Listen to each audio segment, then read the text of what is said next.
नमस्कार। मैंने अपनी पिछली वीडियो में आप लोगों को बताया था कि जन्माष्टमी के पर्व को वास्तु से कैसे जोड़ा जाए, इसके बारे में आपको बताऊंगा। बहुत सारे मेरे मित्र कहेंगे कि जन्माष्टमी का वास्तु से क्या संबंध है। मित्रों, बहुत बड़ा संबंध है। यह बात कही जाती है कि सर्वदेव नमस्कारा केशवम प्रतिगच्छति। हर देवता को किया गया नमस्कार अंत में केशव को जाता है, श्री कृष्ण को जाता है। और भगवान श्री कृष्ण ने स्वयं गीता में इस बात को कहा है, अर्जुन से कहा है, सर्वधर्मान परित्यज्य मामेकम शरणं व्रज अहम त्वाम सर्व पापेभ्यो मोक्षयिष्यामि मा शुचः। सब धर्मों को छोड़ के, सारी बातों को छोड़ के एक मेरी शरण में आ जा।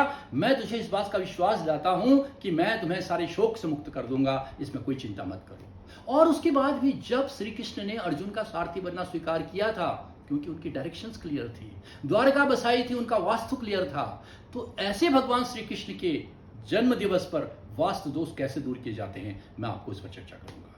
पहली बात यह है कि वास्तु दोष में जो सारी चीजें आती हैं, भगवान कृष्ण की जितनी प्रिय वस्तुओं का वास्तु से संबंध है।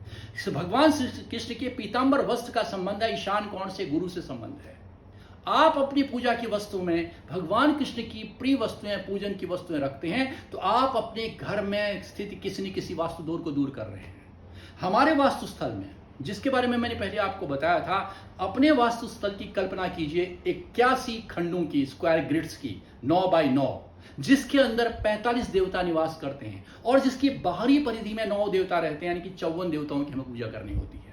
उन 54 देवताओं के अलावा अगर भगवान कृष्ण की पूजा करें तो जहां जहां वास्तु दोष है, जिस देवता के पास है, वो वास्तु दोष दूर होता है। इवन ब्रह्म में भी अगर वास्तु दोष है, वहां पर भी वो वास्तु दोष में कमी आती है, शमन होता है।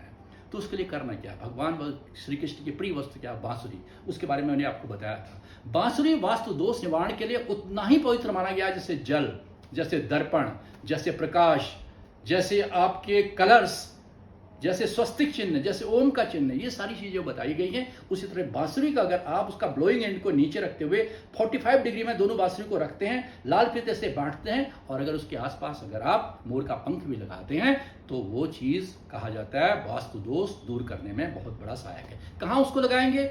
मुख्य द्वार के सामने, या उत्तर दिशा में, या दरवाजे के ऊपर। आप मोर पंख कहां पर लगाएंगे? जहां जहां आपको वास्तु दोष लगता है। वास्तु दोष के लिए एक बात याद रखना है, कुछ वास्तु दोष ऐसे हैं जिसके बारे में वास्तुशास्त्री आपको बताएंगे, अपनी जानकारी के हिसाब से बताएंगे, अपने अनुमान के हिसाब से बताएंगे, अपने गणित के हिसाब से बताएंगे। लेकिन कुछ वास्तु दोष ऐसे होते हैं जो दिखते नहीं है, जैसे शल्य है, जमीन में क्या गड़ा था, जहां पर आपका वास्तु है, फ्लैट भी आपने लिया है, उसमें कौन सा दोष ऐसा था? हड्डी थी, लोहा था, बाल थे, कोई शल्य, कोई ऐसी चीज थी, कोई नेगेटिव चीज थी, उसके नीचे शमशान था, क्या चीजें थी, वो शल्य दिखता नहीं है। और अगर वो शल्य वास्तु के मर्म स्थल पर है, मर्म स्थल क्या होते हैं? अगर आपने उसको 9 बाई 9 के 81 स्क्वायर ग्रिड्स में बांटा हुआ है, और 81 स्क्वायर ग्रिड्स में अगर आप डायगोनल्स लें, तो 2 डायगोनल्स लें और डायगोनल्स के बगल में 2 स्ट्रेट लाइंस ऑन लें, तो वो एक दूसरे को कट करते हैं 9 पॉइंट्स पर।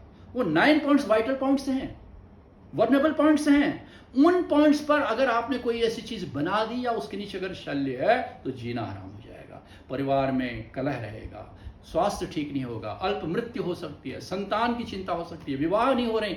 हमारी आदि जीवन से आधे से ज्यादा समस्याएं तो वास्तु से संबंधित होती है। लेकिन हम क्या करते हैं? बाहरी कलेवर ठीक करते हैं। हम क्या करते हैं? बाहरी, हमें कोई दिशा के बारे में, शल्य के बारे में हम नहीं जानते, दिशा के बारे में हम नहीं जानते, वेद के बारे में हम नहीं जानते। भवन वेद, मेरा भवन कहाँ बना है, वेद उसका कहाँ पर है, दक्षिण ऊंचा है या उत्तर ऊंचा है, पूर्व ऊंचा है या पश्चिम ऊंचा है। वास्तुशास्त्र बहुत बृहद है। वास्तुशास्त्र के लिए, अगर वास्तु के लिए विश्वकर्मा ने अपने वास्तुशास्त्र में, या वराह मिहिर ने अगर वास्तु संहिता में ये चीज लिखी है, वराह संहिता में ये सारी बातें उद्धृत की हैं, इस तरह के आपको 20-25 तो पुराने ऐसे ग्रंथ मिल जाएंगे जो कि वास्तु के बारे में आपको एक एक चीज बताते हैं। तो वहां पर जो भी उनकी पंजीरी है, भगवान श्री कृष्ण की पंजीरी क्या है? किसी को मानसिक स्वास्थ्य कमजोर है, पंजीरी किसी का शनि कमजोर है, अगर पंजीरी का आपने उसको प्रसाद दिया, अवश्य जन्माष्टमी की मदद करेगा। क्या क्या पंजीरी में संबंधित? गुरु से संबंध है, शनि से संबंध है, बुध से संबंध है, शुक्र से संबंध है। उसमें जो अवयव हैं, उनके जो इंग्रेडिएंट्स हैं, वो 4 ग्रहों को प्रतिनिधि करते हैं। उसके अलावा नारियल, नारियल राहु को है। उसके अलावा गाय, कुछ लोग हैं जन्माष्टमी के दिन गाय रखते हैं। और उसके बाद झूला, श्री कृष्ण का जो झूला, अगर उसको नीले रंग का आपने, उसका वो परिधान उनके पीले हैं, लेकिन झूले में अगर आप नीला कलर दिया है आपने, तो वो तो राहु दोष दूर करने के लिए बहुत बड़ी चीज। इवन अगरबत्ती जो आप जलाते हैं, धूप जलाते हैं, उसका भी जन्माष्टमी के दिन वास्तु सुधार से संबंध है। ध्यान रखें, ईशान कोण में आप सारी वस्तुओं को रखें। ईशान कोण में जल रखें, जल हो, दर्पण हो, मिरर हो, प्रकाश हो, लाइट हो, या जो भी ओम का चिन्ह हो, ओंकार चिन्ह हो, हरे रंग के गणपति हों और स्वस्तिक का चिन्ह, ये जितने भी शुभ चिन्ह वास्तु, मछलियां हों, 2 मछलियां ऐसे रहे हुए, ये सब कलश है। तो ये जितने वास्तु चिन्ह हैं, ये सब जो लगाए जाते हैं और दिनों में, आज के दिन जन्माष्टमी के दिन तो हर एक चीज फलेगी, हर एक चीज आपके शल्य का समन करेगा, आपके वास्तु दोष का समन करेगा। जहां जहां आपको लगता है वास्तु दोष है, क्योंकि वास्तु के बारे में बहुत चर्चा होती है, एक मोर का पंख लगाइए। जहां जहां आपको लगता है वास्तु दोष है, उसके लिए बांसुरी लगाइए। जहां जहां आपको लगता है माखन मिश्री का प्रसाद बना के उसको लगाइए, पंजीरी का प्रसाद दीजिए। वास्तु के दोष को जन्माष्टमी के दिन शमन करिए, दूर करिए। ये मेरा विश्वास ही नहीं, भगवान श्री कृष्ण ने अपने विराट स्वरूप में संपूर्ण वास्तु, त्रिलोक के वास्तु अपने अंदर दिखाई है। तो जब भगवान श्री कृष्ण ने स्वयं को जगतमय, पूरे जितने भी 3 लोगों को अपने आप में समाहित किया हुआ है, तो वास्तु तो एक बहुत छोटी चीज है। नमस्कार, फिर मिलते हैं अगली वीडियो में। जरूर हमारी वीडियो को सब्सक्राइब करिए, लाइक करिए और शेयर करिए। Thank you.